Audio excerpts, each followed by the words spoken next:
What is up, everybody? We've got another thrilling adventure into the Kabbalah of Aleister Crowley with my co-host, Nick from the Occult Rejects. Nick, tell them what you got coming up. What's going on, sir? Yeah, what do we have coming up? What's coming out anyway?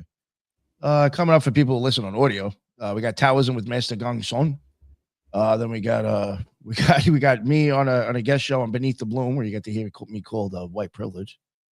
But then coming out next week on video, we do have The Power of Colors, How Colors Affect the Mind and Mood, Part 2. And then we even have us covering the planets in Kabbalah that we did kind of live on here already. But and then the week after that, we have the cranial nerves and magical stuff. I am working on an auras. I think it's going to be a 2 or 3 parter. I was covering stuff myself, and then I'm going to have headless. And I didn't know this when I found out. I went on Bennett's show from Broadcasting Seeds. That guy fucks with shit like that. He says he can see auras and stuff. So I was going to get him and Headless on to talk about auras, and he could talk about the goggles and all that stuff. So yeah, we'll be working on that soon. I think that'll be a lot of fun, actually. So yeah, we got that stuff coming out. I even covering some more like sacred architecture. I got some of that shit coming out that I might be recording soon. And it's the one aspect of vision that hasn't been automated. Isn't that weird? They've done all this other automation with vision, up one side, down the other. But the one thing they leave alone is aura viewing, even though they know that there is an electromagnetic field around the body and that there is forms of radiation coming from the body, including heat. So all of these things together create the aura, and they're not even interested. Why do you think that is? There is one thing I did notice that, like, because, sometimes when I cover certain stuff, I'll at least say both sides, opinion of stuff. It seems like in the scientific community where the problem is the colors.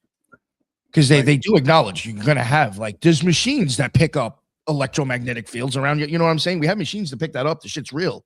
It's just that where the colors coming in from. You know what I'm saying? Yeah. Right. So that could entirely be a form of, what's that called? Yes, synesthesia. Yeah, synesthesia. Yeah. Would that make it less scientific? There's people with migraines that can see shit. I mean, there's even things that I mentioned on my show that there are situations where people are just born that can see that shit. Right. And if you don't get taught how not to see them, then you might be talking about something that you could see as a child, and your parents tell you that's impossible. You need to stop seeing it that way. And it's just that easy, and then it goes away because you're training your brain how to wire itself. So as we're going through all of this stuff, you got to remember that you are training your brain how to wire itself. And then where does that leave you? So what you look at, what you do, what you think about are what you become. And that's a real tough pill for a lot of people to swallow, but yes, you got to face it. Oh, one thing I did want to mention, I know I'm going live today. I normally don't. I think there were some people that actually did not realize if you want to catch the rest of this, you got to go over to Headless's. I think I said it one other time, but there was people who were like, oh, I haven't seen you do 777. I'm like, it's over on Headless's channel. So I'm going to reiterate that one more time. If you want to catch the rest of this, I'm doing it this time just to remind people, go over to Headless's channel on Tuesdays and catch the show. Right. One, I just don't even feel like streaming. I feel like being bothered setting up StreamYard. That's right. Not that it's much to do, but.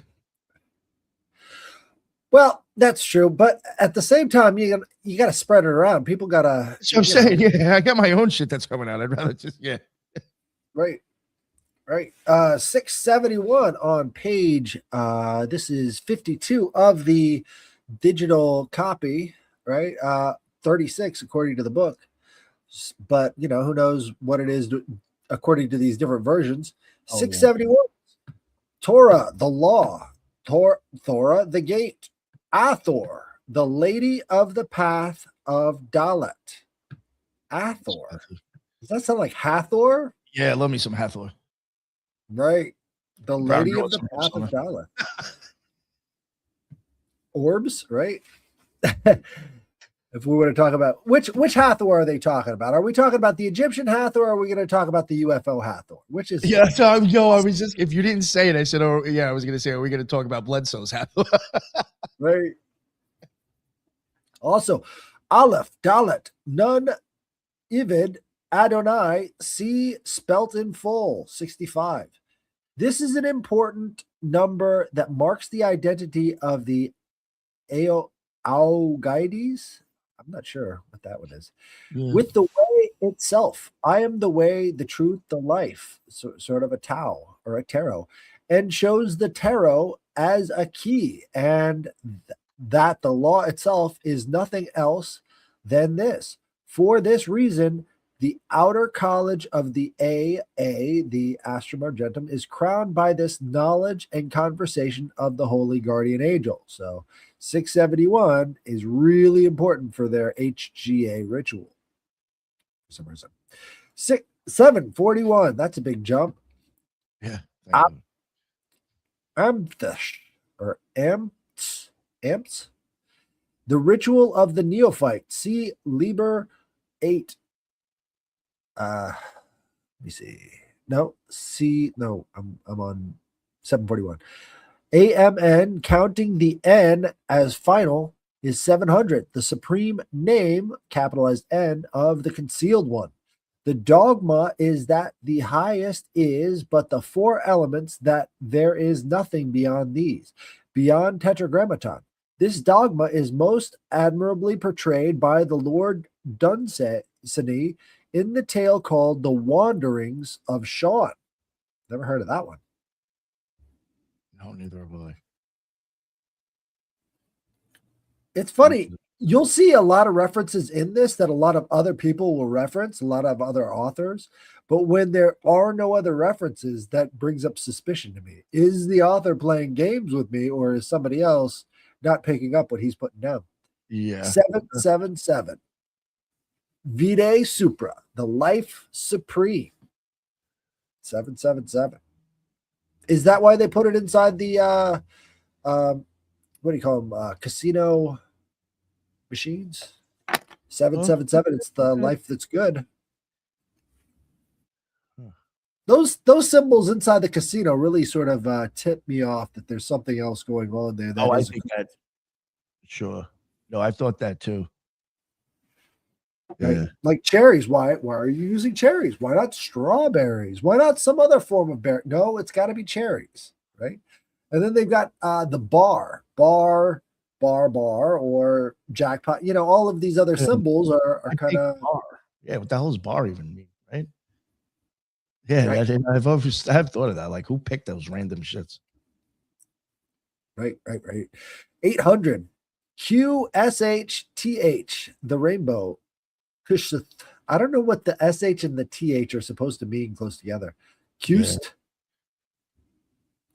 The promise of redemption, 8 -8 as Mercury, intellect, the Rauch microprosopus, the redeeming sun in its most material form. 800. So the two zeros kind of make the other 8, and so they're kind of, I don't know. Oh shit! Yeah, look at Mercury. That is interesting. Yeah, I like that. I didn't notice it. 811. IAO, Omega, Greek numeration. IAO. 888. Jesus, again, Greek numeration. He switched between Greek numeration and Hebrew numeration and all the rest of this stuff, but at least he's labeling it. 913. That's one thing you got to do. If you're using different systems to get different gematrias, you've got to label it. Come on. That is interesting. Yeah, I guess he's thinking which kind of cipher he's using for that. Right. These are more data. You don't have to make the data fit to what you're using it for. This is more data. It might help somebody out to understand this stuff on a geometric level. 913th, Barashith, the beginning.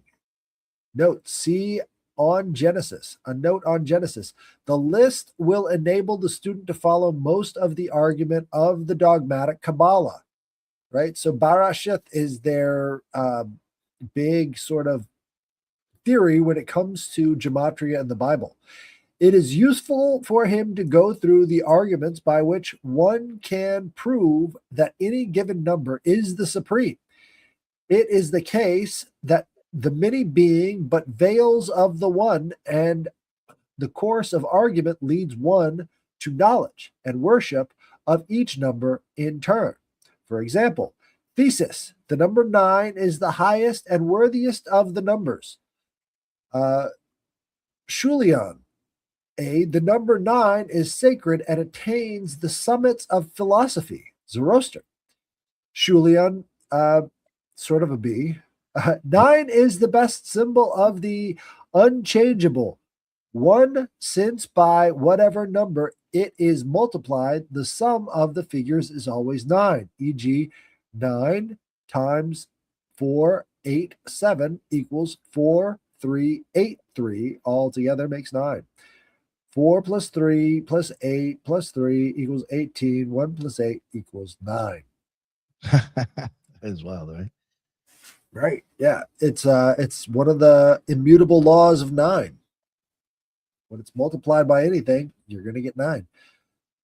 Shulian. I'm not sure who this Shulian is. 9 equals El Serpent. What letter is that? It's not a shin. It's not a valve. And that's all that's coming to mind. So it's neither of those. I'm going to skip it. And the serpent is the holy Urius upon the crown of the gods. Urius. Again, this always has to do with the sky in some way, right? Urius, Uranus.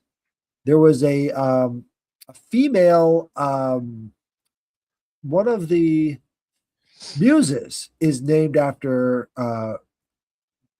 Uranus. So one of the 9 muses is named after Uranus. Go figure. Shulian. 9, the hermit of the tarot, ancient one with lamp, giver of life, and the staff, the middle pillar of the Sephiroth. This too is the same ancient in O Aleph. The fool and Aleph equals 1. Shulian. 9 equals ISVD equals 80 equals P equals Mars equals 5 equals pi, I guess. The mother Binah, Gemel, Chokmah, 73 equals 73. AB, father, and 1 plus 2, the mystic number of Chokmah, the mother in 3. Chokmah equals 2 equals B, the magus, 1 equals lowercase run, 1. Shulian. F, the 9, the foundation of all things, the foundation of the alphabet Yod, 10, Malkuth, Keter, number 1. Shulian. 9.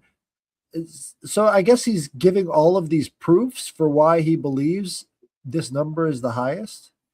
And whatever Shulian means, I think that means example number. He's going F, and then this is like sigma, which is weird. So he's going F to Greek.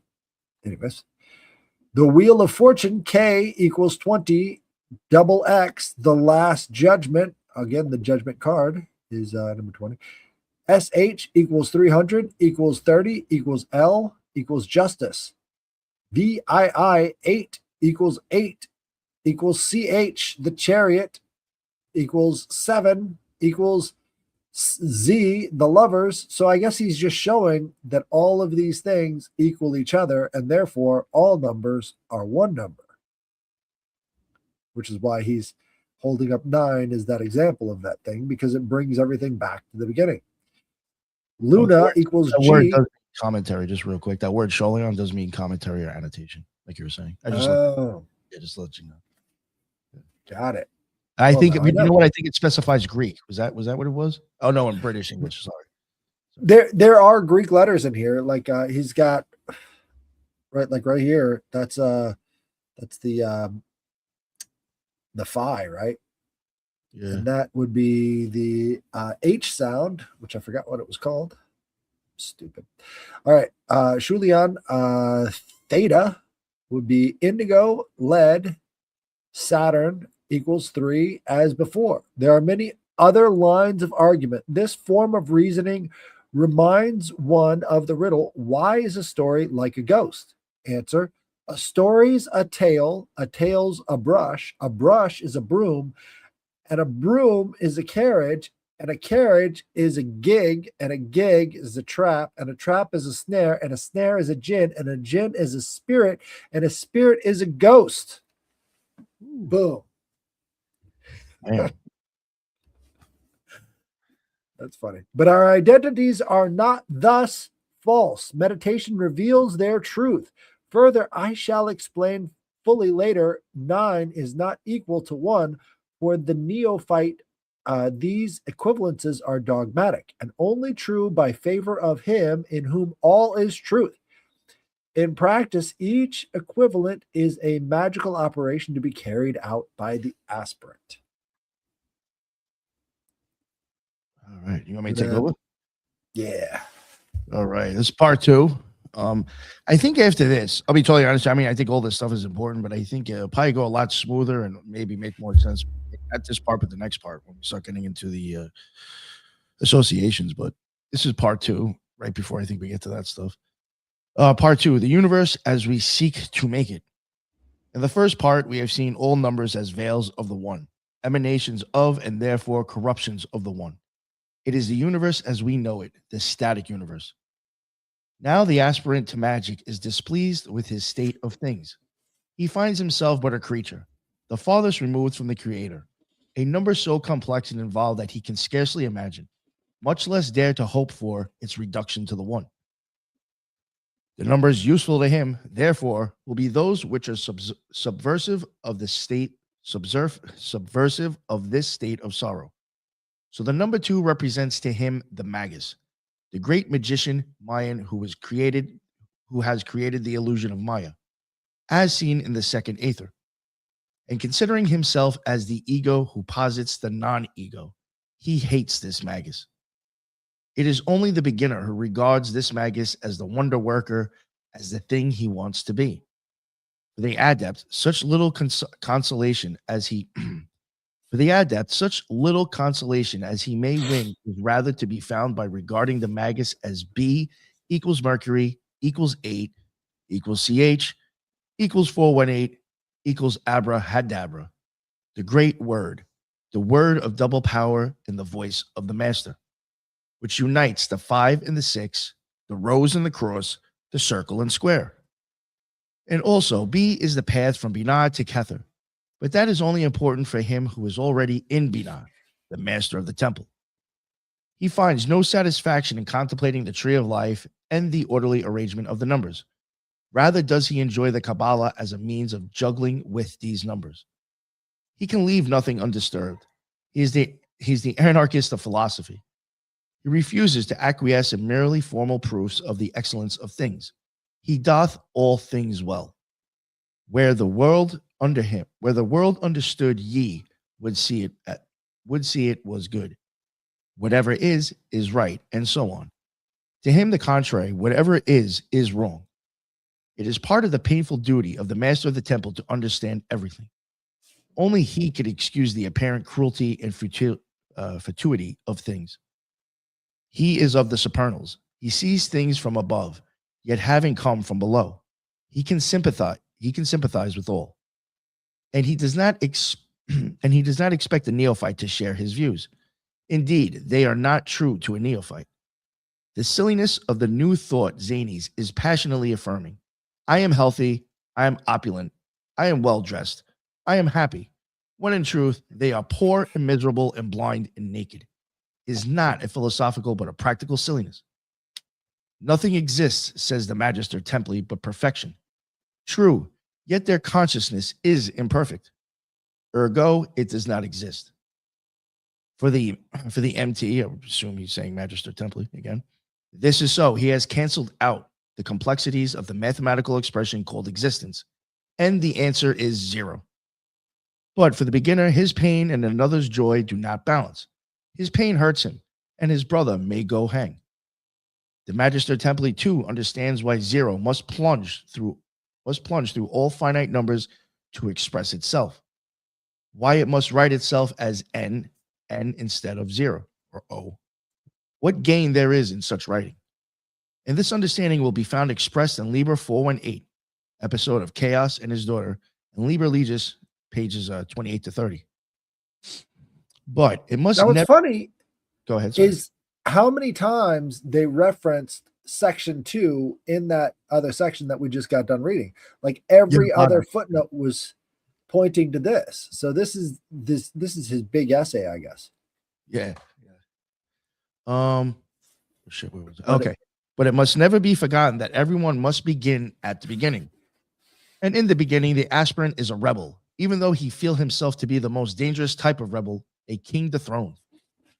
Hence, he will worship any number which seems to him to promise to overturn the tree of life. He will even deny and blaspheme the one whom, after all, it is his ambition to be, because of its simplicity and aloofness. He is tempted to curse God and die. Atheists are the three kinds. The mere stupid man. Oh, sorry. The mere stupid man. Often he is very clever, as Bowling Broke, Brad Laugh, and Foot were clever. I have no idea who those people are. He has found out one of the minor arcana and hugs it, and despises those who see more than himself, or who regard things from a different standpoint. Hence, he is usually a bigot, intolerant even of tolerance. The despairing wretch, who having sought God everywhere and failed to find him, thinks everyone else is as blind as he is, and that if he has failed, he, the seeker after truth, it is because there is no goal. In his cry, there is pain. As with the stupid kind of atheist, there is smugness and self-satisfaction. Both are diseased egos. I like that. I feel attacked. You're not an atheist, are you? No, but it's just a lot of the same, I mean, everybody sees this kind of stuff in themselves. Yeah, no, for sure. I mean, that's a lot of times, even sometimes when I shit talk on the show, I will say, because I've done this myself, or I've thought this myself, or I've been this person myself, I've been a piece of shit. You can see another piece of shit when you see one. Right. Or somebody fucked up in the head. The philosophical adept who, knowing God, says there is no God, meaning God is zero, as Kabbalistically he is. He holds atheism as a philosophical speculation as good as any other, and perhaps less likely to mislead mankind and do other practical damage than any other. Him you know by his equanimity. Him you may know by his equanimity, enthusiasm, and devotion. I again refer to Liber 418 for an explanation of this mystery. The 9 religions are crowned by the ring of adepts whose password is "There is no God," so inflected that even the magister, when received among them, had not wisdom to interpret. And then we have Mr. Dorr, KC, M. Ludd. I respectively submit that there is no such creature as a peacock. Oedipus at Colonus. Alas, there is no sun. Even I, have looked and found it not. Dixit Stulus in Corde Su, Ain Elohim. There is a 4th kind of atheist, not really an atheist at all. He is but a traveler in the land of no God, and knows that it is but a stage on his journey, and a stage, moreover, not far from the goal. Dath is not on the tree of life, and in Dath there is no God, as there is in the Sephiroth, for Dath cannot understand unity at all. If he thinks of it, it is only to hate it, as the one thing which he is most certainly not. Again, see Liber 418, 10th Aether. I remark in passing that this book is the best known to me on advanced Kabbalah, and of course it is the only intelligible to advanced students. Well, of course, because he wrote it. Right. Yeah. Of course, this book is the best. This atheist, not in being, but in passing, is a very apt subject for initiation.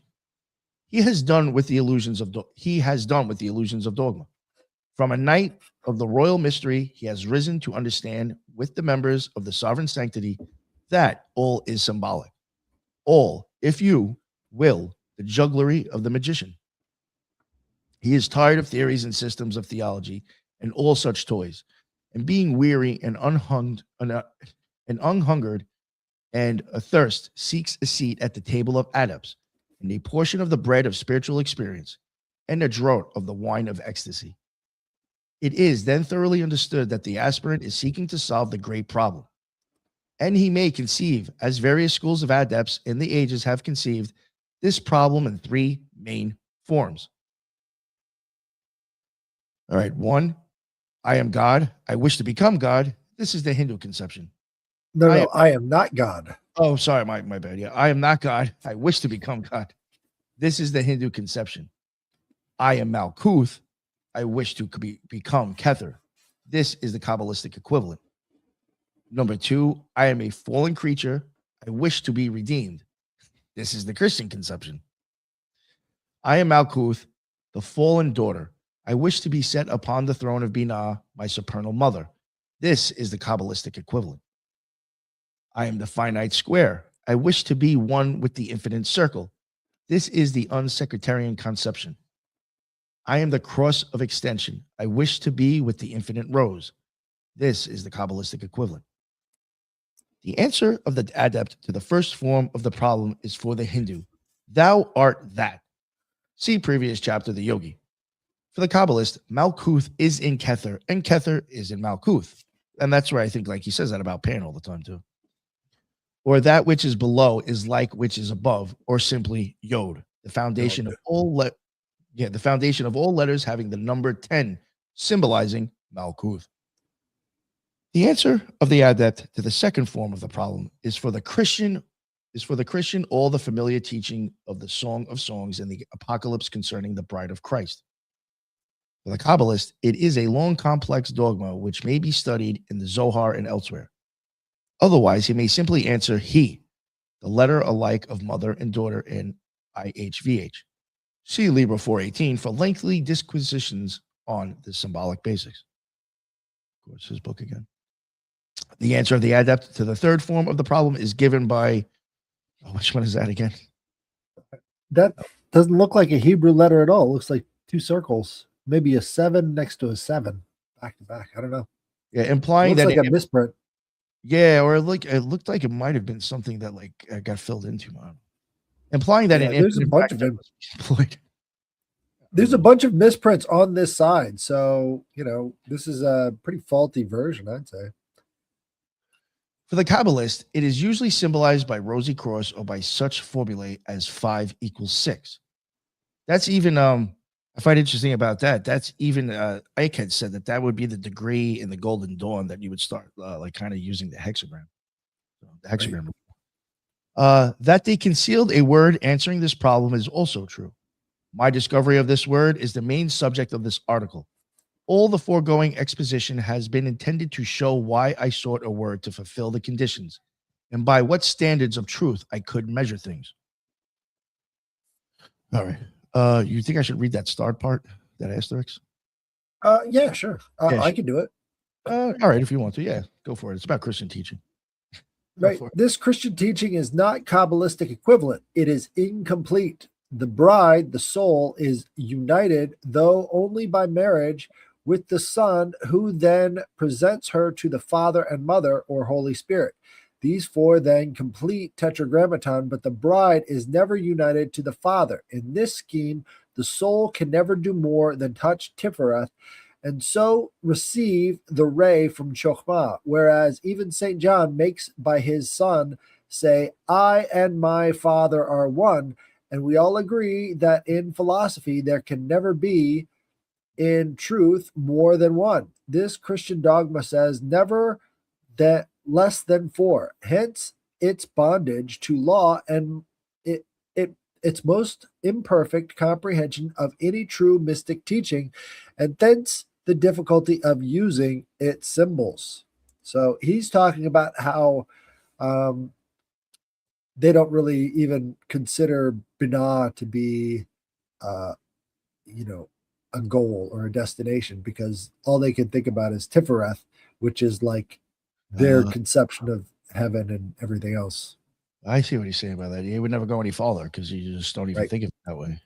All right, nice. All right, you want me to continue? Or you want to? Sure. Yeah, all right. But before proceeding to this word, it is first necessary to explain further in what way one expects a number to assist one in the search for truth, or the redemption of the soul, or the formulation of the rosy cross.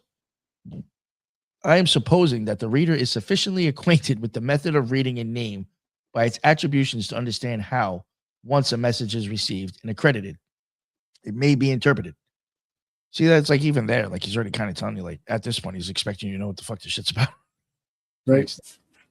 Thus, if I ask what is knowledge and receive the answer doth or doth, I read it daleth, the door, o, matter, th, darkness by various columns of 777. To choose the column is a matter of spiritual intuition. Salvatore Ambulando. Whatever that means. But here I am only dealing with the trying of the spirits to know whether they be of God. Suppose now Right. that you want to say something? Oh no, I was saying that this is a very important point. Is he's using the gematria to test the spirits? Yeah, I did actually think that line was rather interesting from him. I do. I mean, again, like I'm not sticking up for the guy, but the amount of times God is even written in here and like trying to figure it out, or I don't know, it's interesting to see some of the stuff he does say, considering the rap he has. Right. He did believe in God, obviously. Yeah, he's not an atheist. Yeah. Suppose now that a vision purporting to proceed from God is granted to me. The angel declares his name. I add it up. It comes to 65. An excellent number. You know what's funny? That is a number that I have gotten a lot when covering weird shit. 65. A blessed angel. Not necessarily. Suppose he is of a mercurial appearance. 65 is a number of Mars. Then I conclude that however beautiful and eloquent he may be, he is a false spirit. The devil does not understand the Kabbalah well enough to clothe his symbols in harmony. But suppose an angel, even lowly in aspect, not only knows the Kabbalah, your own researches in Kabbalah as well as you do, but is able to show you truths, Kabbalistic truths, which you had sought for long and vainly. Then you receive him with honor and his message with obedience. Well, I just had an epiphany. Oh. All right. So the devil does not understand the Kabbalah well enough to clothe his symbols in harmony. From the perspective of a person on the inside of the institutions, who is the devil? Wouldn't that be the general public? Right. So the general public, can see that it doesn't understand Kabbalah well enough to clothe its symbols in harmony or numbers like they do. Right. So all of this Kabbalah that you see, they put all these different 33s all over everything. It's because you don't understand the Kabbalah, you uninitiated person, you devil of uninitiation, right? From the, I can see that. Actually. They actually say that in the Masons, like the general public and their ignorance is a devil. So they kind of view the uninitiated as these cattle that are below them. I can see that for sure. Yeah. There has been things I've read, with like the uninitiated. Yeah, they do kind of like word it like that. Exactly almost as you said it. Right. It is as if a beggar sought audience of a general and showed beneath his rag signets of the king.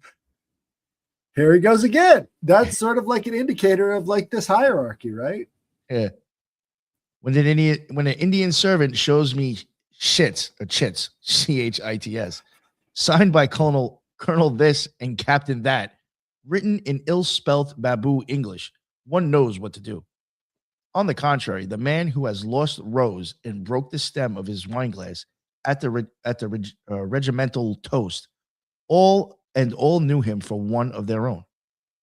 In spiritual dealings, the Kabbalah, with those secrets discovered by yourself that are only known to yourself and God, forms the grip, sign, token, and password that assure you that the lodge is properly tiled.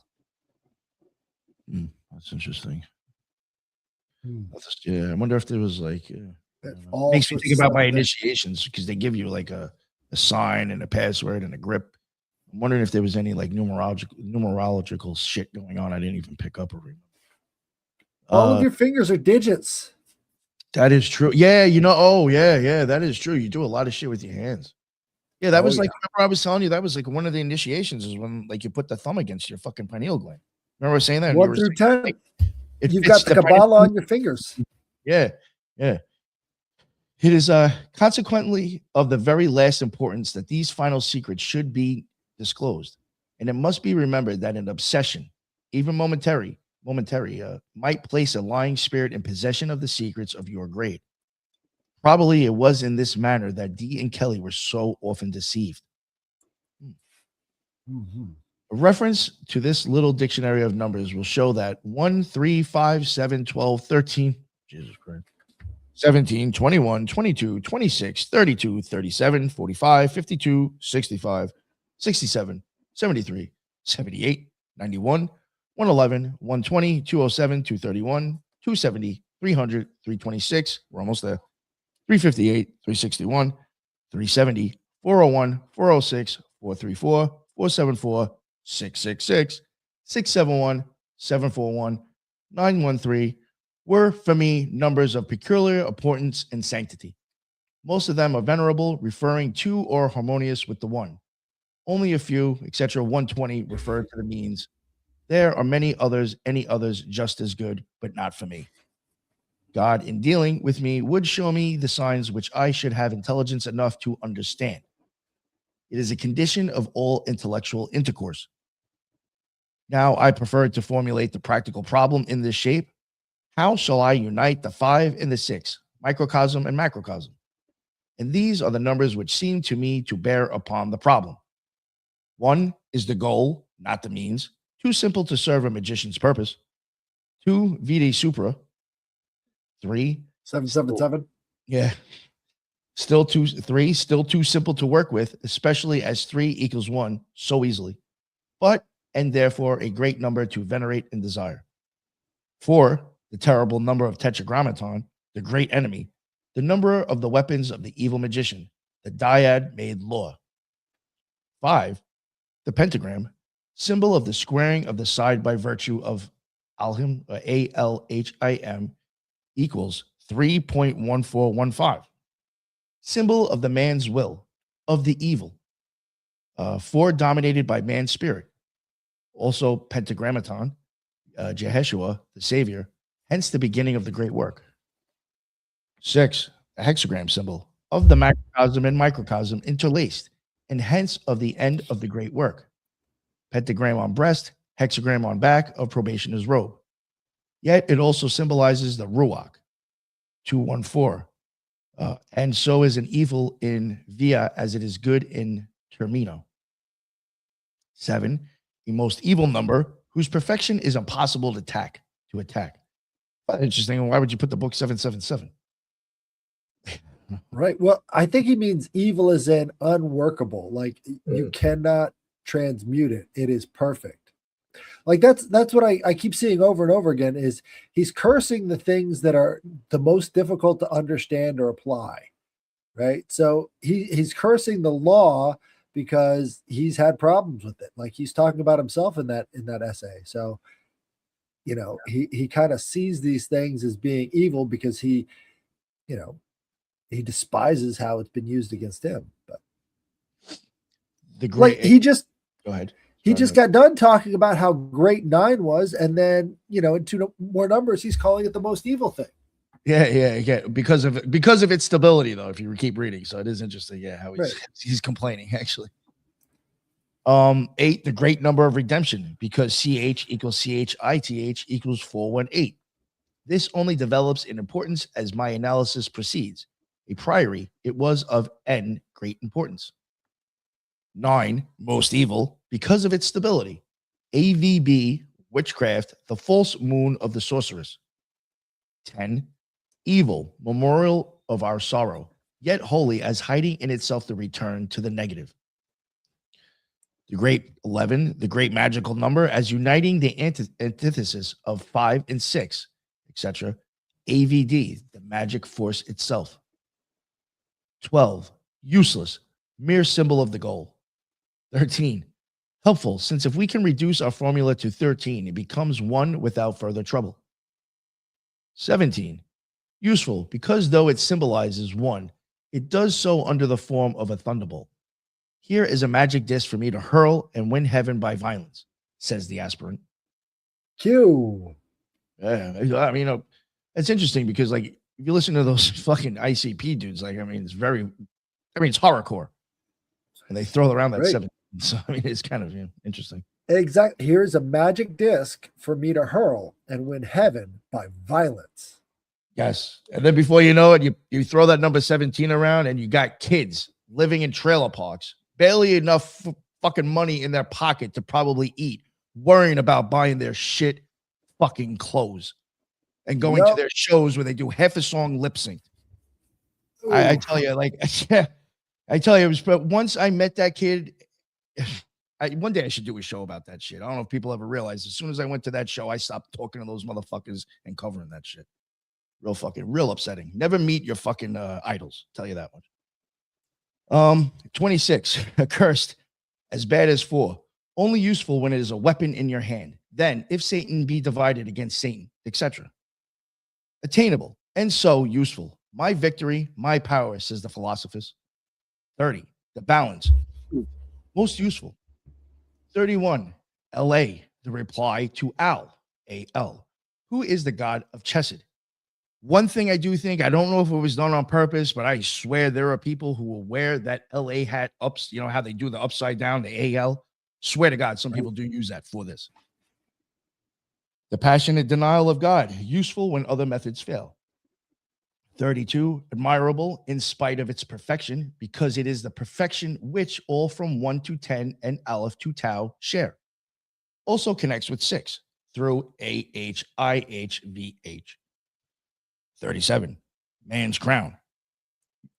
44, useful to me chiefly because I had never examined it and so had acquiesced in its accursed. Wait, let me say that. Because I never examined it and so had acquiesced in it as accursed. When it was brought by a messenger whose words proved true, I then understood it as an attack on the 4 by the 11. Without shedding of blood, DM equals 44, there was no remission. Also, since the messenger could teach this and prophecy, it added credit to the adept who sent the message. So he's talking about syncretisms in his own life, like synchronicities that have happened to him that have changed his perspective of these numbers. It's almost like these things popped up and it made him start wondering why, right? Oh, kind of maybe. Yep. Yeah. That's how he talks with God, is through numbers. That is interesting. Yeah. It's useful as the number of man. 45, my bad. 45. Useful as the number of man. ADM. Identified with MH. Yetzirah. The world of formation to which man aspires as next above Asiyah. Or Asiyah. However you pronounce that. Thus, 45 baffles the accuser, but only by affirmation of progress. It cannot help that progress. 52. AIMA and BN. But orthodoxy conceives these as external saviors. Therefore, they serve no useful purpose. 60, like 30, but weaker, temperance is only an inferior balance. 120, its extension, gives a better force. 65, fully dealt with in Knox on Pox. It's one of his books. So, of course, references his own. Self-referential. Yeah. Keep reading. It's the only place it exists. I'm going to do that in my book. If I write any books, I'm going to just keep referring to, you're going to find it in the next one. The next tower has the princess. Oh, you know what you should do? You should just make a book of references. Oh. Put that out first, and every other book always references back to that book. Great. You know what I'm saying? Like, you'll just put stuff that you're referencing from other people. I don't know. Sounds like something somebody would do. 73. 2 ways to Kether, Gamil, and Chokmah. Hence venerable, but not much good to the beginner. 74. LMD, Lamed, an expansion of 30. Reads by equilibrium and self-sacrifice, the gate. Thus useful. Also 74 equals 37 times 2. So we see 37 times 1 equals 37. Man's crown, Jikada, or Yekada. I forgot. I used to actually know how to say that. The highest soul in terminal. 37 times 2 equals 74. The balance, 2 being the symbol in via. 37 times 3 equals 111. Aleph, etc. 3 being the mother, the nurse of the soul. 37 times 4 equals 148. The balances and so on. I have not yet worked out all the numbers of this important scale. Oh, wow. Look at that. He's admitting it. Right. 77. Oz, the goat of the Sabbath of the Adepts. The Baphomet of the Templars. The idol set up to defy and overthrow the false god. Though it is understood that he himself is false. Not an end, but a means. Note the 7 equals 7 times 11. Magical power and perfection. And that's a great place to stop. 44. Oh, yeah. I didn't even realize how long we're going. 4 minutes. Yeah, dude. We totally 44'd out on that one. So I figured we weren't even around a half hour. Holy shit, dude. That was my fast. Like, for real. I don't know why it's blowing me away. I really didn't feel Well, this section was so much better written than the other sections. It was that's just like hard to read, man, for real. There's probably people who are like, I can't even listen to this. I will be totally honest with you. I think this part and the associations will go so much smoother, especially the associations, because that's when me and you can actually start using our experience with rituals. You know what I'm saying? The associations, I could definitely start talking shit with some of that stuff. And if you're interested in his psychology, this goes to the deepest parts of it without him having to go into all of this detail. So you get his perspective on all of these things. If you want to know what Crowley thought about, here it is right here in very, very, very deep detail. So all you got to do is decode it. And once you know his perspective on these numbers, you know his perspectives on the universe, because this was how he saw and connected with the universe, is through the language of numbers. So this is how we do it. Right. Remember that page number? What is it? 44. 60? Oh, yeah, 60. Right. 60. 60 in the PDF. All right. And the only thing I did want to mention for the listeners, because you did ask, like, what do I got going on? I do want to at least mention for tomorrow. We do have 2 shows kind of back to back. Unfortunately, I didn't realize what I was doing. We got Scarlet Imprint and Peter Gray from like 12 to 1:30. That is like a magic book company. They put out their, they print out their own books. I think like all the ones they print out too are hardcover. They're not too expensive, so it's impressive. But pretty well known in the occult community. I've actually had a couple of people tell me, like, I can't believe you got that guy on. So I mean, I don't know. I guess maybe I got a big name on. Who knows? But it is pretty well known. And then at 2:00, we will have Danny the Alien, who has a book on plasma. It's like fucking out, like it's perfect for the show. Perfect. Trying to plasma is life. It's alive. And she's coming on with Joey P from Library of the Untold. That was somebody that I know Joey had her on before she got huge. I'll be totally honest with you. I think her going on his show is actually what kind of really gave her a boost. And I was really interested in her stuff. And now she's also speaking at all these conferences and stuff, kind of making waves with this book. So I asked him, I was like, dude, can you try to get her on? Can you hook me up with her? And he was like, yo, she'll come on with me. And like, I kind of set it up with him. So we got them coming on tomorrow. That should be really, really interesting. Looking forward to that. And then Friday, we will be doing, as long as everybody is able to do it still, analysis of the Gateway Process Part 2. When we were reading through that pages for the Part 1, we'll be continuing Part 2. I don't know if we'll finish it in Part 2. We may be able to. I don't know. But yeah, we got that going on this week. And then this weekend, we also have we got Trebles from Paranoid Radio coming on to talk about Olmec and tree portals. Some weird shit. He had sent me some of his notes, and I had looked at it, and I was actually kind of blown away and impressed. There's a lot of science and a lot of weird shit with trees going on here. I think the kid's actually fucking onto something, to tell you the truth. And then we got Alexander. I can't remember how to say his last name. That Polish kid that's been on the show a couple of times. Real smart fucking young dude. He's coming on to talk about our science is catching up. Our history is older. So we do got a lot of good shit coming up in the next few days to check out. So hell yeah. And share them around with your friends, guys. Get them in those Facebook groups. If you guys are members of Facebook groups, throw them in there. Get people thinking, because this is how you start conversations that may lead to much bigger things. You never know.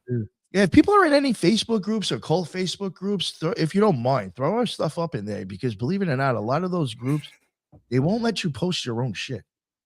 So it's like I join all these groups, and it's like I try to post my stuff, and they deny it because it's like I'm self-promoting. I'm like, fuck, like, oh, okay. So if somebody else in the group posts it, it's okay. Like, it's just so fucking weird. Yeah, so try to do that and go over to I don't think it's Apple, it's Spotify. Go over to Spotify and give us 5 stars. All right. Again, the complaints are coughing, which I've probably gotten 80% better, 90% better with, and audio. I have a better fucking microphone now, and I've actually been a pain. I was a pain to Headless at one point. Yo, you got to get a fucking mic, dude. All right. So we got better audio. I don't want to hear it. It's never a problem with the content or the guest. Well, maybe there might be one in there for a guest. I haven't seen it, but I've never seen a problem with the show itself. So go over there and slap that motherfucker with 5 stars. Please try to get that back up, because it's nothing to do with the show. You can go through old episodes. It's bitching about me coughing and the audio. So there we go. And I'm always muted, so if they want to complain about anything, complain about that. You feel like I can't even have bad audio. I'm muted half the time. Right. All right, guys. Well, thank you for joining us, and we'll see you again next time. This has been a great episode, and it's getting better. Stick with us. It'll keep getting better. So thank you, guys, and we'll see you again next time. Hell yeah.